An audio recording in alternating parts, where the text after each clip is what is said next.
Hey there, welcome. I'm Damien and I'm just another starving artist on the internet. And first, I have to say that I'm guilty of giving this advice to other people as well. Not because I didn't want to give away my secrets or because I didn't want this person to improve at all. Rather, I believe this to be valid advice and I will explain why in this video.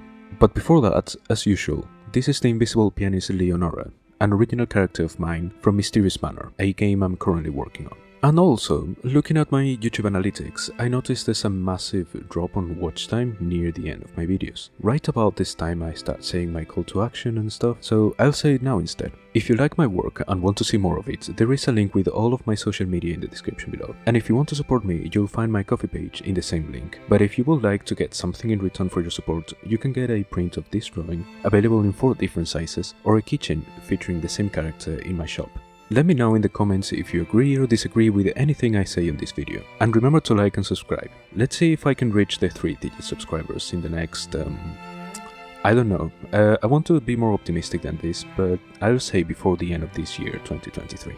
So, in recent times, I have seen more and more people, in a way, complaining about how useless and empty the advice of just practice is. And I understand that when you're looking for guidance, it may sound very dismissive. I believe, however, that the issue lies not in the advice itself, but rather that most people don't really know how to practice. Younger artists, and I mean young as in with less art experience rather than actual age in years, look at the final products that more veteran artists make and try to replicate it. That's perfect so far. We learn by imitating, or at least attempting to. But we often only look at that final product in a very superficial way. Things look the way they do because it's their style, but we don't try to see the decisions behind that style. Let me put it in a more exaggerated situation to make it easier to understand. You and your friend are trying to learn how a famous mangaka draws faces. I'm going to say Takeshi Obata, for example. He drew the manga for Death Note and Bakuman some years ago.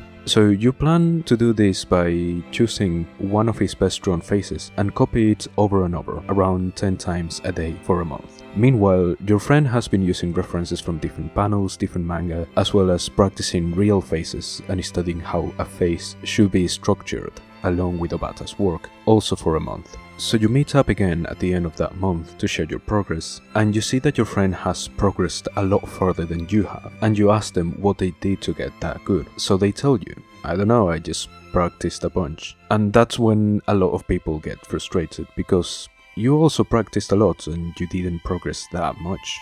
For the longest time, I was also learning in a very inefficient way. This may seem unrelated, but I grew up in a small, old-fashioned town with no one else around my age or otherwise to talk about art, or that even saw art in a similar way I did. As I had no one to compare myself to or tell me how to fix some of my bad art habits, I believed from my own perspective that I was good enough as it was, and I was progressing at a reasonable rate. Yes, the internet existed back then. I know I'm not exactly young anymore, but I'm not that old either. Anyway, there weren't that many resources for learning on the internet when I was younger, or at least I wasn't aware of them. Especially because I'm Spanish, and I didn't know any other languages at the time, and most sources will be, and still are, in English. I also mentioned in another video that I bought a book on how to draw manga when I was around 11 or 12. And that book was the main influence, if not the only one, for my art style and technique for many years. I could have learned faster and more efficiently if I had a more diverse source of references, but I don't think that was entirely a bad thing. Precisely because this was my only source, it's that I learned to practice by myself and developed my own observational skills. And that's the next thing I want to bring up.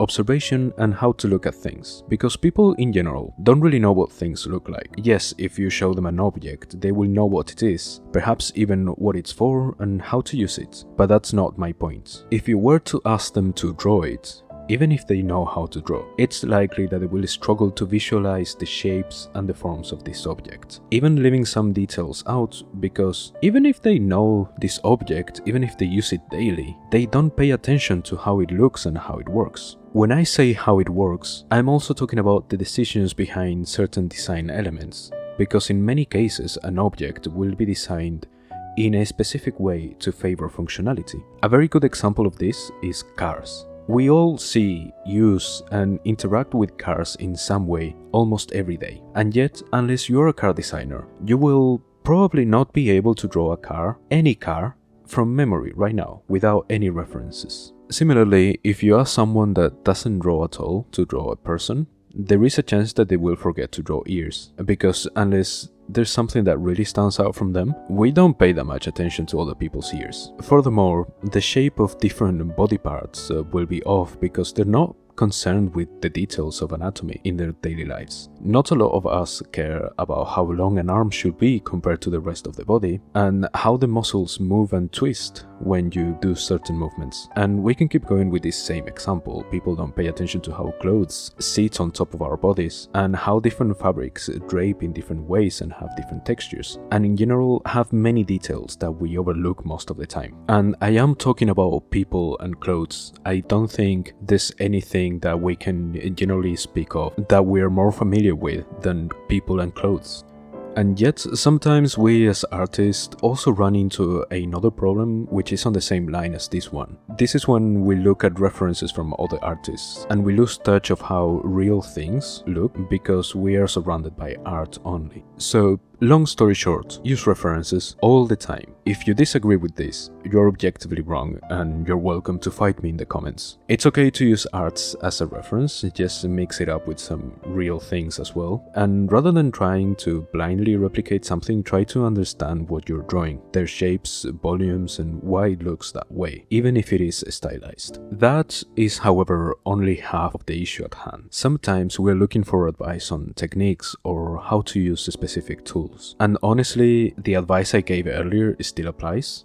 Sort of. Like, if you want to learn to shade something under a specific type of light, look for references, do studies, and compare your results to your reference to see what needs to be improved. In short, just practice but understand what you're doing. Now, I agree that sometimes you may need help with some tools when it comes to, for example, digital art. What tools you have and how to use them may not be very intuitive if you have never used a program like Photoshop or Clip Studio Paint before. With other traditional mediums like watercolors, I will talk about watercolors because it's what I'm familiar with. There are books and even YouTube videos teaching you some basic techniques and what types of brushes you need, and I think that's all you need to get yourself started. The rest is just experimenting. And I have noticed that some younger artists have this sort of irrational fear of experimenting. Perhaps fear is a strong word in this situation. It's more similar to the worry of using a sketchbook for the first time because you will ruin it with bad drawings. And that's kind of the point. It's okay to mess up. In fact, you should mess up. And I see the hypocrisy of me saying this over a time lapse of a nice, perfectly finished artwork. I just